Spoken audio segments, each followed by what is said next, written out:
오늘 같이 찬양한 찬송 가운데 부활은 봄이 오는 것, 이 찬송 우리 이승희 집사님이 올려주셔가지고 그 찬양을 또 준비하고 같이 부르는데, 그 부활은 봄이 오는 것이라는 그 문장이 꽤 오래 마음에 남았어요.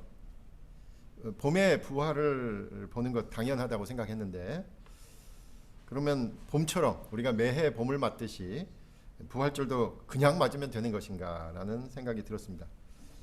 제일 먼저 드는 생각은 부활절은 변화와 함께 하는 것이다 라는 생각이 들었어요. 부활은 무엇보다도 변화를 말하는 것이죠.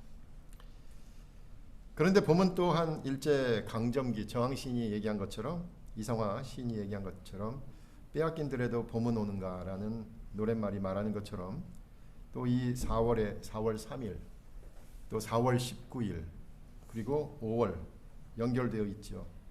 부활도 그런 의미에서 저항과 전복을 말하는 것이다 라는 생각도 들었습니다. 오늘 예수님의 빈 무덤을 마주한 첫 부활절 아침의 여인들의 이야기에서 우리는 먼저 그 변화의 이야기와 전복의 이야기를 들을 수 있습니다. 오늘 보면 바로 앞에 있는 누가복음 23장에는 예수님의 마지막 모습이 기록되어 있는데 비교적 자세한 내용을 다루고 있습니다. 빌라도 앞에서 신문을 받으시던 모습이 있었습니다. 헤로데게로 또 가서 신문을 받았고요. 다시 빌라도에게 왔고요. 결국 빌라도에게서 사형 판결을 받고 십자가에서 마지막 순간에 숨을 거두시기까지 짧지만 긴 과정을 자세히 소개하고 있습니다. 예수님의 최후의 모습을 보았던 많은 사람들이 있었습니다. 그들은 마음으로는 죄 없는 사람을 죽였다는 사실로 인해서 뉘우침은 있었는지 모릅니다. 그런데 집단의 광기를 통해 드러난 인간의 폭력은 이 무리들로 하여금 한 사람의 죽음 앞에 철저한 침묵으로 일관하도록 만들었습니다. 그래야 사람들은 싸늘하게 변해버린 시체를 앞에 두고 모른 척 외면하면서 돌아갔습니다. 누가복음 23장 마지막은 그렇게 비겁하게 돌아가는 사람들의 틈새로 예수님의 마지막 모습을 끝까지 지켜본 사람들이 있었던 것을 놓치지 않고 기록하고 있습니다. 많은 사람들이 그저 그렇게 아무 일도 없었던 듯이 돌아가고 자신들의 마성적 본성이 의로운 사람 하나를 찍소리도 못하게 죽였다는 사실조차 외면하는 그 철저한 비극 앞에서 하염없이 남아있던 단지 몇 사람에게 성경의 시선은 고정되고 있습니다. 이제나 저제나 많은 사람들의 이야기만을 주목하는 그 어떤 역사책에서도 볼 수 없는 일이 성경에만 기록되어 있습니다. 이들은 기껏해야 2명 내지 3명이었습니다. 이들은 예수님의 시신을 어디에 어떻게 묻혔는지를 끝까지 지켜보았습니다. 누가복음 23장 55절에서 26절은 이렇게 기록하고 있습니다. 갈릴리에서 예수와 함께 온 여자들이 뒤를 쫓아 그 무덤과 그의 시체를 어떻게 된 것을 보고 돌아가 향품과 향유를 예비하더라. 다른 사람들은 양심의 찔림을 잊어보려고 썰물이 빠지듯 빠져나간 그 자리에 왜 이 여인들은 끝까지 남아 있었을까요? 사형장에서 몸으로 저항하지 못했던 이 여인들이었지만 사랑하는 예수님의 운명의 순간을 끝까지 남아서 그 슬픔과 아픔과 절망을 삭히기 위해서였을 것입니다. 그토록 존경하고 사랑하고 애틋한 사연이 있었던 예수님께서 이렇게 갑자기 떠나버리니까, 그리고 아무런 절차도 없는 이 순간이 너무도 야속했을 것입니다. 최소한의 장례식, 그것도 없었습니다. 장례식다운 장례식이 없이 사랑하는 예수님을 보냈기 때문에 이 여인들은 망연자실한 채로 남아 있었습니다. 다른 사람들은 사형에 해당하는 죄인을 처형했으니까 평범한 사람에게 허락되는 장례식은 당연히 생략되어야 된다고 생각했겠지요. 그런데 이 여인들은 그것을 견딜 수 없었습니다.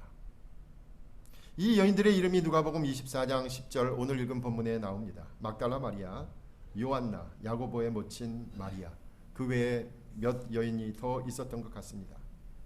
우리가 알 수 있는 것은 과거가 좋지 않았던 막달라 마리아 외에 정확히 누구인지 알 수는 없지만 이들은 지금 있는 수도 예루살렘의 출신들이 아니었다는 사실입니다. 당시 수도에서도 가장 멀리 떨어진 낯선 지방 갈릴리 출신의 여인들이었습니다. 예루살렘에서 갈릴리 출신이라고 말하면 거기 무슨 선한 것이 있겠느냐? 갈릴리에서 무슨 선한 것이 나겠느냐? 아니 갈릴리에서 어떤 훌륭한 인물이라도 난 적이 있더냐?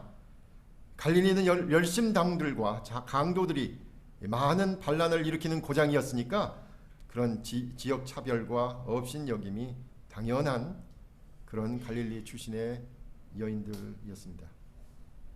이 갈릴리 여인들은 예루살렘이 고향도 아니고 자신들이 사는 것도 아니었기 때문에 예루살렘이라는 이 잔인하도록 낯선 도시에서 허망하기 짝이 없는 그렇게 사랑하는 이를 떠나보내고 이제는 아무것도 의지할 것 없는 큰 상처를 안고 이제 고향으로 돌아가야 할 그런 여인들이었습니다. 이들은 당시에 어느 누구도 관심을 갖지 않았던 여인들이었지요. 화려한 수도에 잘 나가는 품위 있는 여인들도 아니었습니다. 고관대작의 마나님도 아니었고요. 잘난 자식으로 인해 많은 사람의 존경과 부러움을 사는 그런 귀부인들도 아니었습니다. 그저 시골 먼 지방 사람들이었습니다.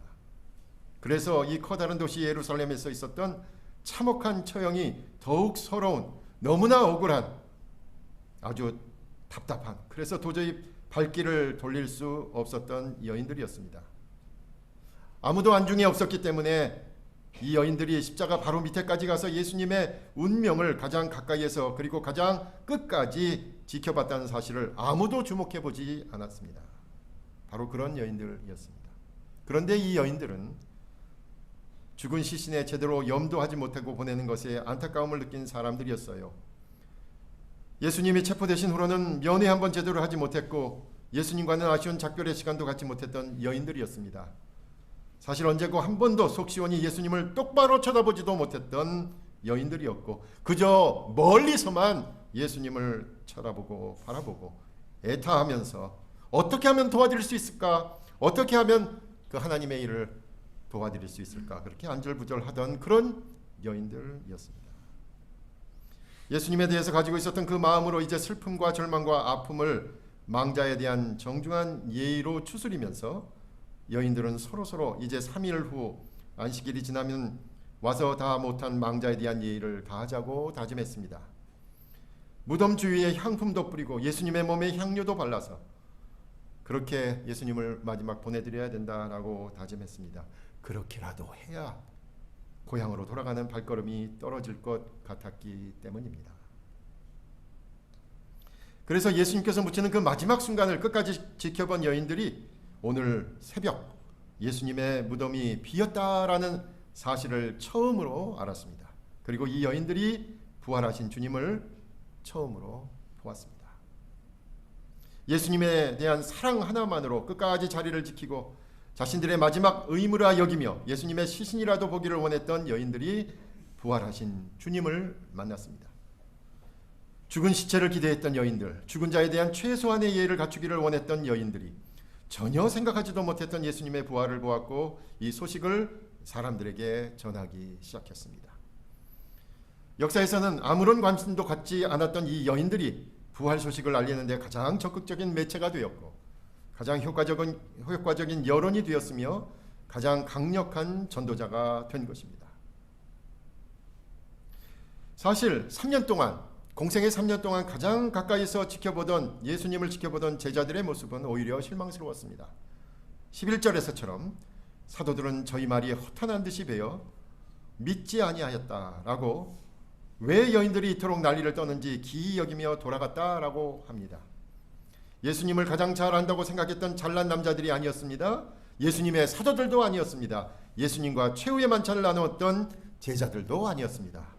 아니 그 어떤 곳에서도 결코 주목하지 않았던 여인들이 바로 부활의 첫 증인들이었습니다. 주목하지 않았던 이들이 가장 중요한 부활의 증인이 되었다는 것만큼 놀랍고 또 신기하고 통쾌한 일이 어디에 있는지 모르겠습니다. 부활하신 예수님을 처음으로 만난 사람은 바로 여인들입니다. 가까이서 모신 제자들이 아니라 언제나 아쉽게 멀리서 쳐다보기만 했던 여인들.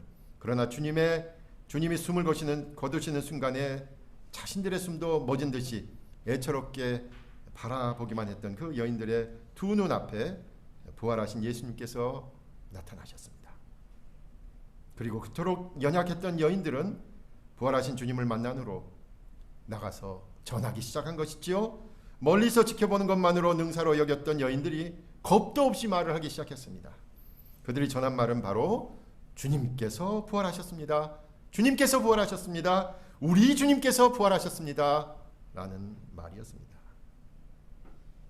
여인들이 오늘 새벽에 무덤가에서 예수님을 만났듯이, 그리고 용기 있는 여인들로 변했듯이, 예수님의 부활은 우리에게 변화, 아니 생각도 할 수 없는 놀라운 반전의 메시지를 전하고 있습니다. 우리가 예수님을 얼마나 사랑하는가, 그렇게 바라보고 기대하고 소망하는 그 순간 우리의 절망은 부활하신 예수님을 통해 극복된다는 놀라운 진리입니다.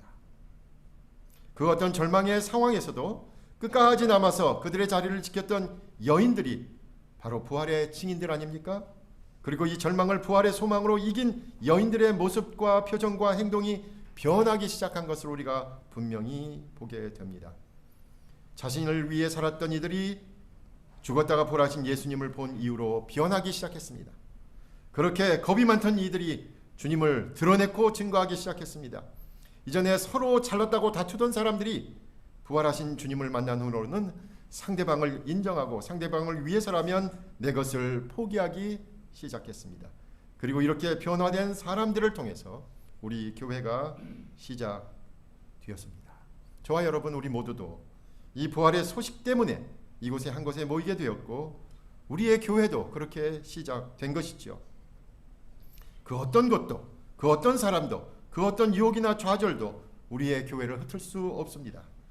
가장 절망적인 여인들 앞에 가장 먼저 부활하신 몸으로 나타나셨듯이, 부활하신 주님께서는 저와 여러분의 가장 가슴 아픈 사연 속에서 새롭고도 분명한 소망으로 함께 하시기 때문입니다. 이 부활의 소식을 무엇에 비유할 수 있을까요?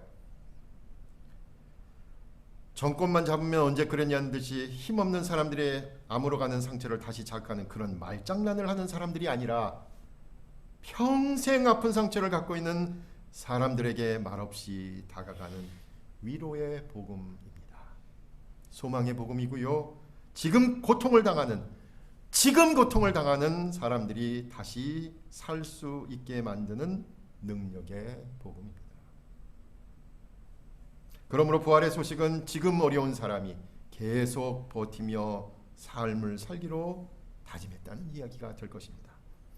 부활의 소식은 지금 부당하게 온갖 나쁜 소문과 비난과 멸시를 받는 그 사람이 자신의 삶을 떳떳하고 올곧게 살게 되었다는 이야기일 것입니다.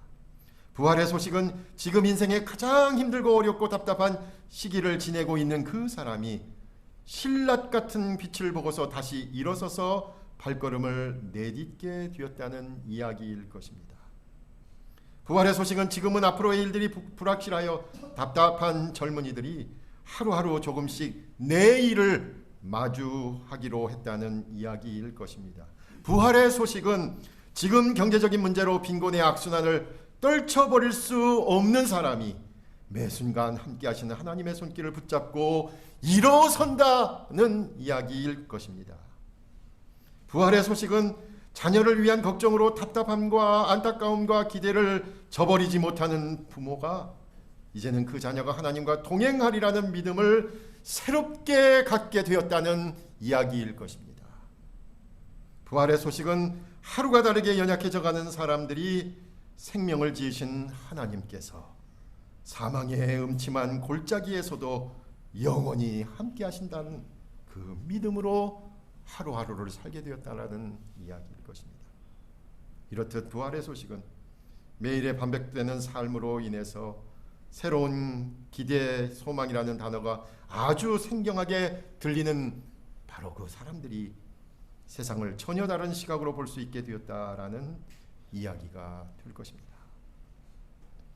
아까 우리 유선영 집사님께서 톨스토이 말씀하셨는데, 부활이라는 소설도 바로 그렇잖아요.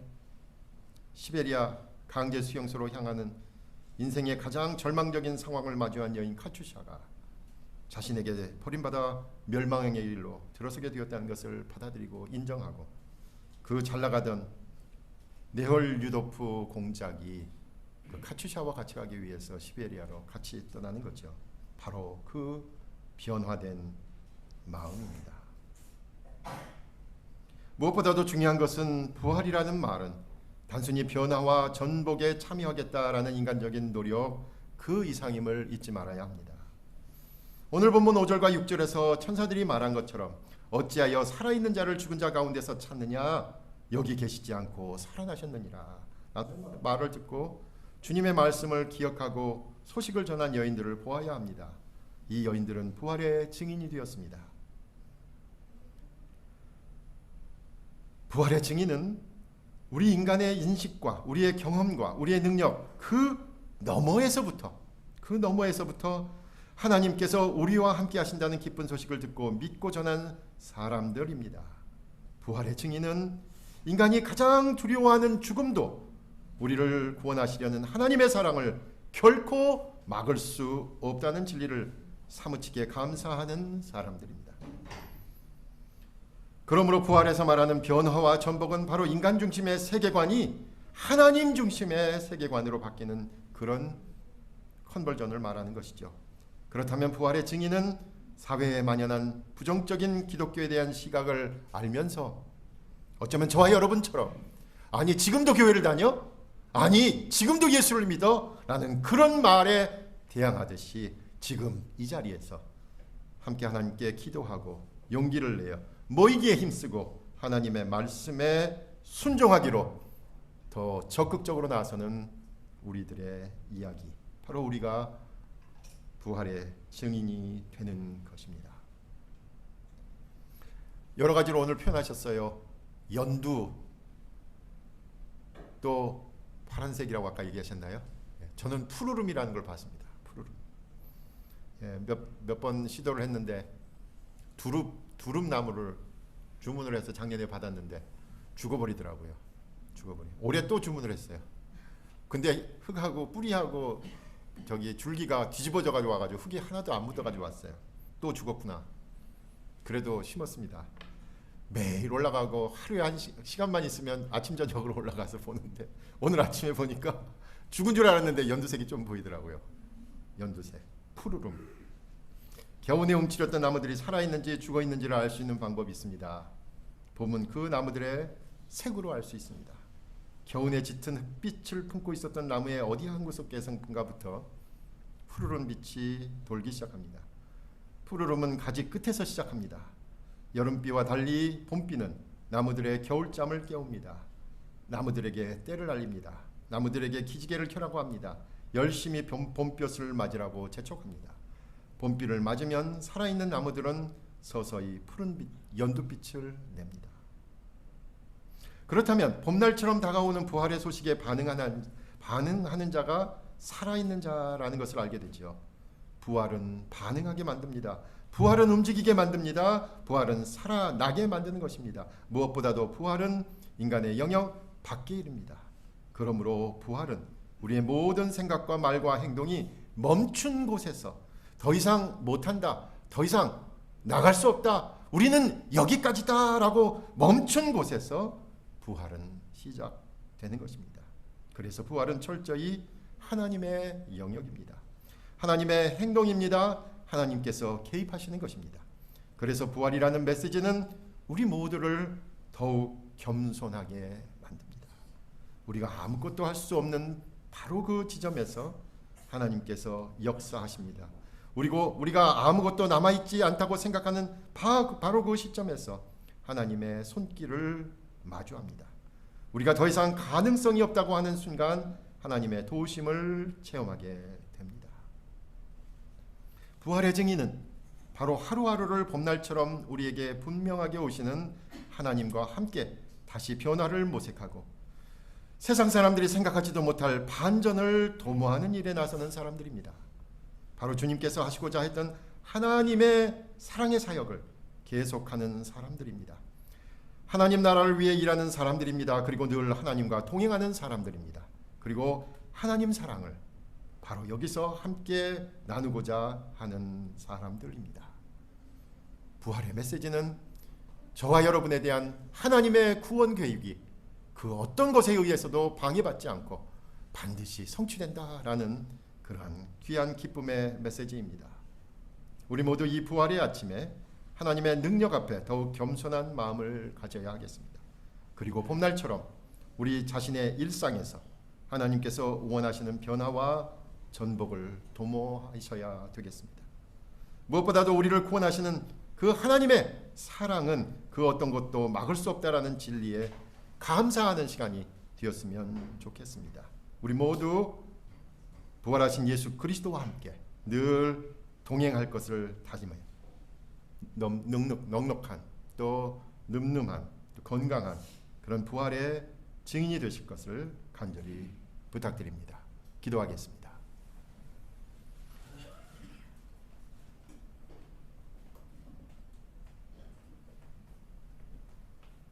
아버지 하나님 감사합니다. 봄과 함께 저희들이 부활절을 맞았습니다. 매해 맞는 그저 자연적으로 맞는 부활이 아니라 하나님께서 우리와 함께 하시고 우리를 위해 죽으신 예수 그리스도를 다시 살리심으로 우리에 대한 구원과 우리에 대한 사랑을 확증하시고 완수하신 것을 믿음으로 바라보는 우리 모두가 되게 하여 주시옵소서. 그리하여 이 귀한 부활의 소식을 우리의 삶의 자리에서 입으로, 행동으로, 생각으로, 말로 전하는 부활의 증인들이 될 수 있도록 인도하여 주시옵소서. 예수님의 이름으로 기도하옵나이다. 아멘.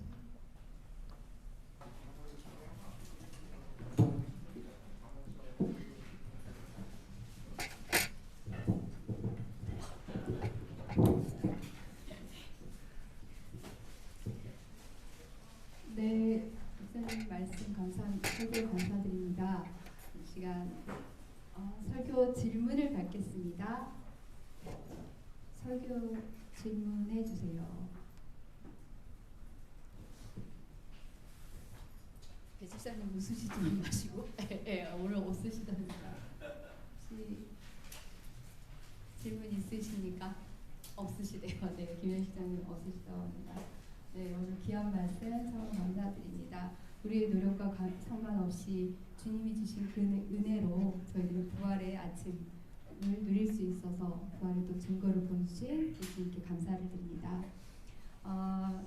네, 사순절 묵상하고 또 지난 한 주 동안 고난주간 기도에 동참해 주신 여러분께 감사를 드립니다. 부활하셨다는 기쁜 소식을 알리며 사는 생활을 이제 하시기 바랍니다. 성찬의식 준비해 주신 우리 권사님, 그리고 부활절 달걀을 준비해 주신 각 구역의 모든 분들께 감사드립니다.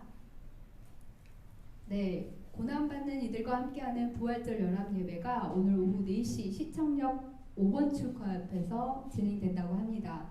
시간이 되신 분들은 참석하셔서 이때 오늘은 특히 12구 이태원 참사 희생자 유가족들과 함께하는 시간이 된다고 하니 함께 참석해 주시면 감사하겠습니다.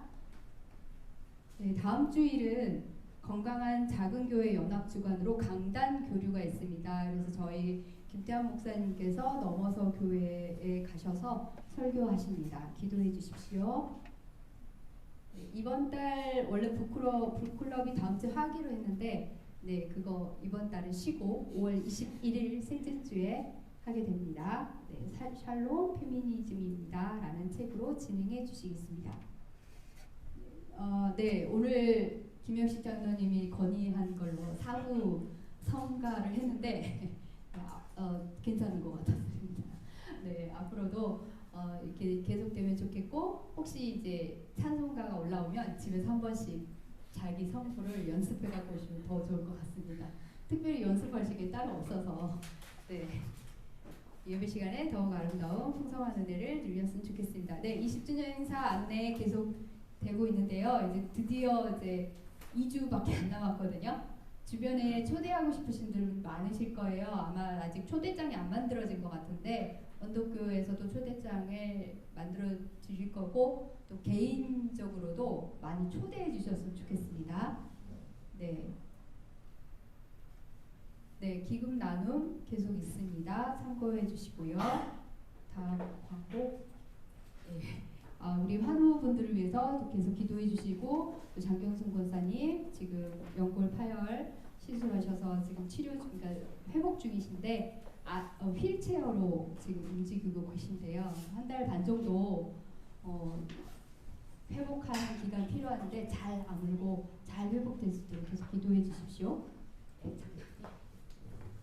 아이고, 자꾸 광고 드려서 죄송합니다. 아까 여기 언덕 이렇게 창립 20주년 기념인데 우리가 지금 행사하는 또 지원자들이 몇 명 또 참가할 수 있는지 또 도움이 되면 상당히 도움이 될 것 같습니다. 그래서 제가 여기 명단에 그 구역별로 일단 명단을 나눠드렸어요.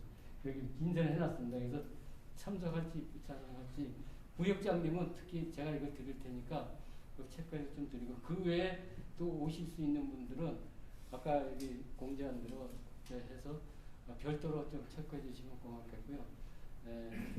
하여튼간 요 참석자 명단이 좀 있어야 우리가 행사 준비하는데 좀 도움이 될 것 같아서 제가 잠깐 광고 드렸습니다. 네. 감사합니다. 그 창립주일 때그 식사 관련해서 광고 한번 해주시면 안 될까요? 지난주에 그 운영위원회에서 그 결정이 된 것 같은데 한번 알고 계셔야 될 것 같아요. 네.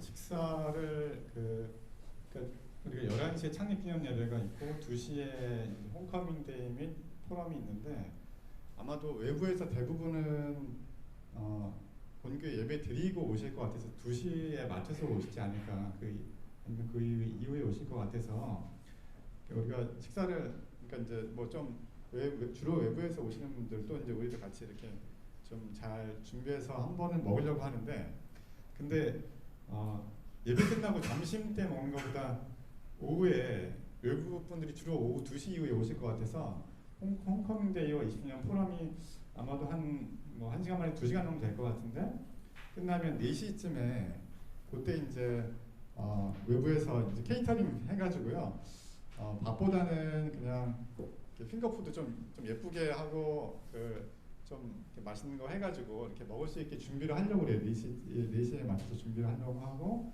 그 다음에 점심 식사는 좀 간단하게 우리가 먹던 거보다 조금 더 좋게 해서 간단하게 먹으려고 합니다. 일단은 그거를 참고하시고 그래서 네.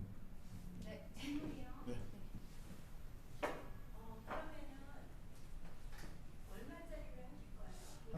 현재 계획은 1인당 한 15,000원 정도? 12,000원에서 15,000원 정도.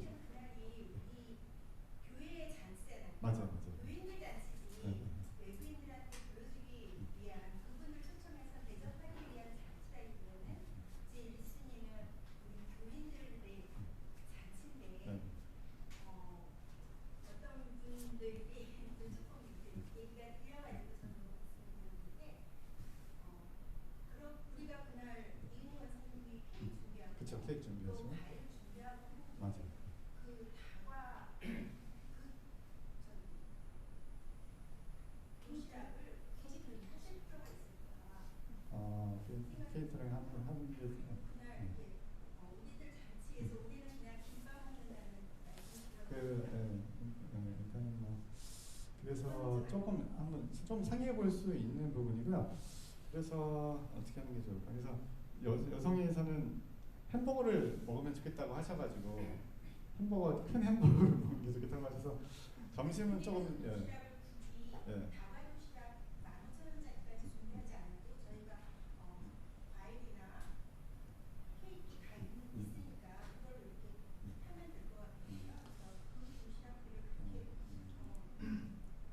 할 필요가 한번 좀 생각을 해봐야 되는데 근데 이게 일단 점심을 어떻게 먹을지 좀 생각을 해봐야 될 것 같고 그 케이크는 지난번에 운영에 논의된 거는 케이크는 이 홈커밍데이 2시부터 있는데 그 시간에 케이크 커팅을 하는 거를 순서를 넣으면 좋지 않을까 이렇게 얘기를 했고요.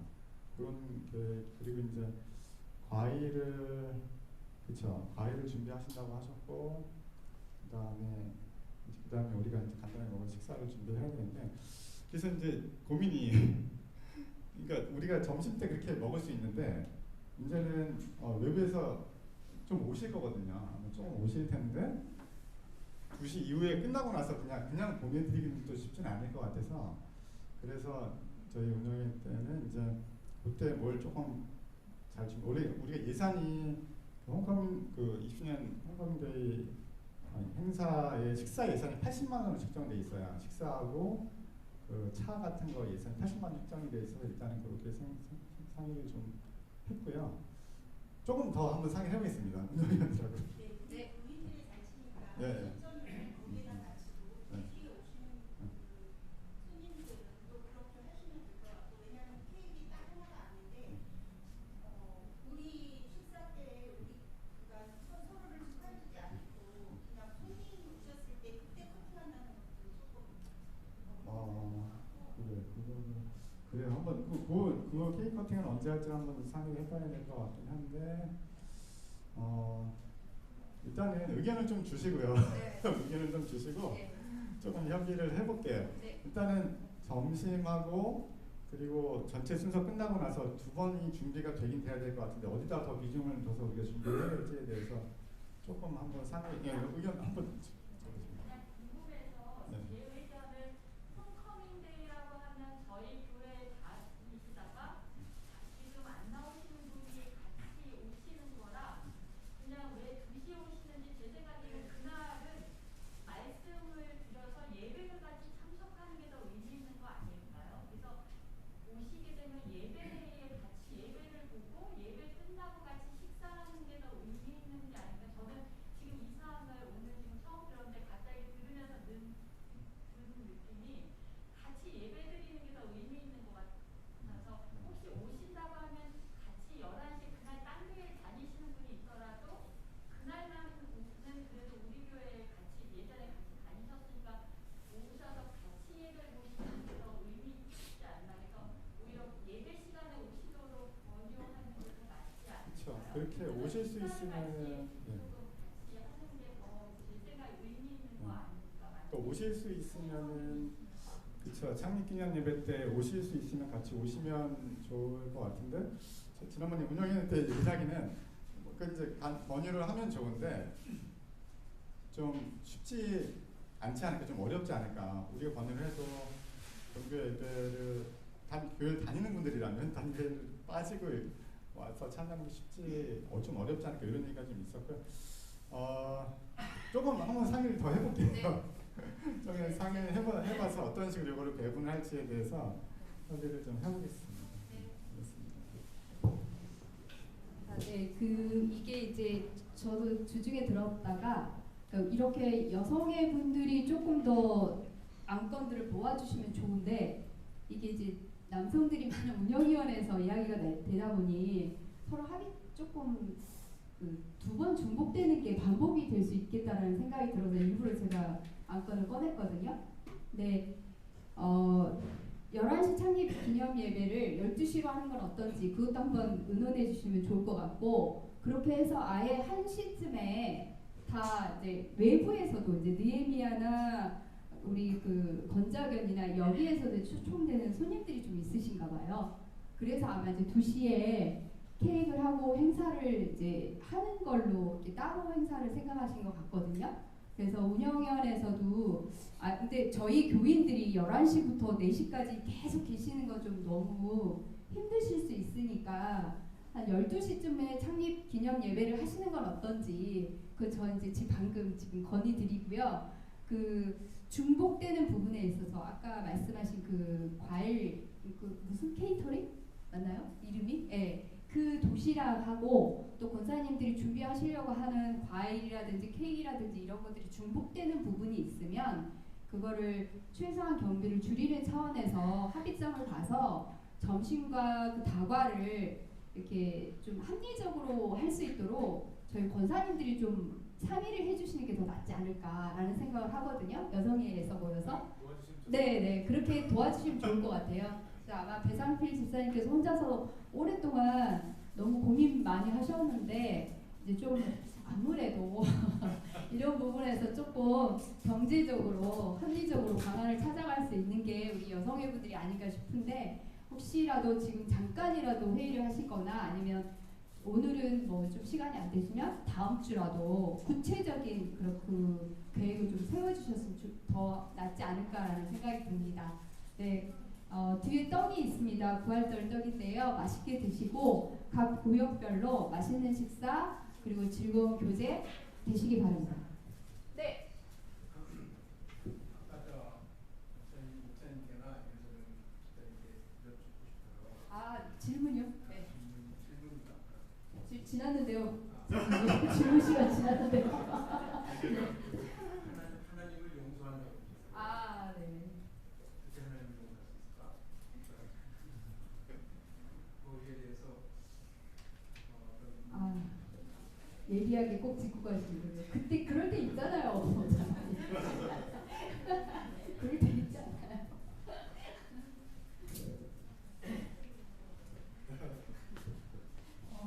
미물인 인간이 어떻게 하나님을 용서할 수 있겠습니까마는 저는 간호사로서 호스피스 간호사로서 도대체 이해할 수 없는 그런 부조리한 죽음 앞에 저의 이해의 한계에 대해서 주님한테 계속 물어봤죠. 이게 합당한가? 사랑의 하나님으로서 이게 맞는 것인가? 이렇게 물어봤고 바로 응답을 주시진 않았고요. 근데 이제 제가 표현했던 하나님에 대한 이해되지 않은 것에 대한 분노, 그게 이제 단절로 나타나진 않고 기도로서 계속 여쭈었던 것 같고요.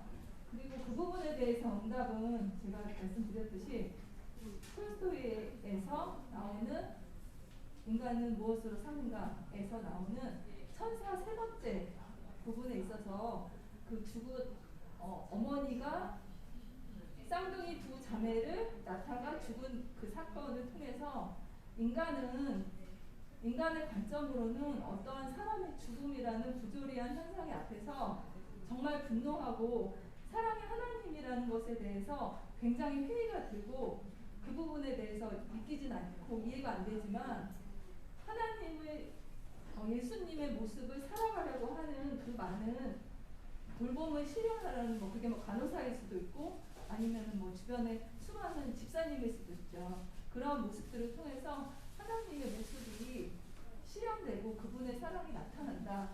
그거를 제가 깨닫고 나서 하나님이 용서한 것 같아요. 그러니까 용서하고 뭐 그런 건 없고 제가 이해하지 못한 부분에 대한 의문이고 하나님이 성경을 통해서 딱 짚거나 아니면 어떠한 뭐 다른 목사님을 통해서 가르쳐 주시진 않았지만 뭐 그게 사실인지 어쩐지 모르겠지만 톨스토이의 인간은 무엇으로 사는가의 책을 통해서 저는 응답을 받고 용서라는 것은 하나님의 사랑은 이렇게도 나타날 수 있구나라는 이해로서 나타났습니다. 감히 제가 누구를 용서하겠습니까? 네, 표현이 좀 잘못됐다면 이해해 주시기, 저를 용서해 주시기 바랍니다.